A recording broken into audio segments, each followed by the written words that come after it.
The city of Denver says it is activating its highest level of response ahead of that incoming weather. Fox 31's Ashley Michaels is looking into the city's plan and joins us live with a look at that. All new at 9. Ashley. Yeah, well, we don't quite have the snow here yet. It's been a steady rain. They're starting to firm up. We're really right in central Denver at the Department of Transportation and Infrastructure's facility here. And you can see all of the snow plows lined up behind us. Now, because it's still rain, they've got quite a few out here. We have seen them leaving this facility one by one, though. When all of this does eventually turn over to snow here in Denver, all of these plows will be out on the streets, and they won't come back here until at least sometime on Saturday.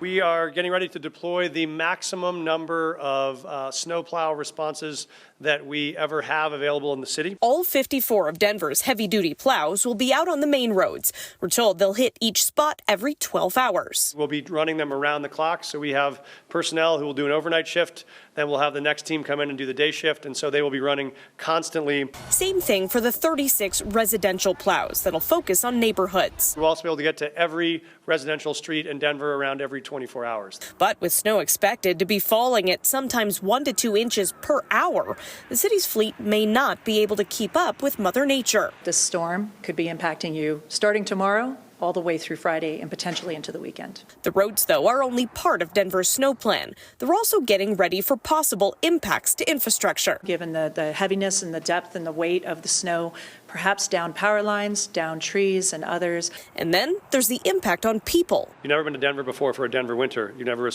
lived through a Tier 4 storm. You don't know what you're facing with 12 inches of snow potentially tonight. The city is pausing exits for migrants about to time out of shelters. And they're opening the Glenarm Rec Center as a warming shelter, too. We are worried about their safety, so we don't want folks outside in the snow without care. But that's, of course, their decision. We're offering them inside options. We're offering them onward travel options. But our goal is if you're stuck outside, we don't want you in a tent. We want you inside. Well, and the city says the message for everyone in Denver is that they should be inside throughout that storm. That especially goes for spring breakers or travelers who may be visiting our city right now, hoping to get up and back from the mountains. Not a good idea right now. Just stay put. Enjoy a snow day in Denver. Ashley Michaels, Fox 31. Ashley, thank you.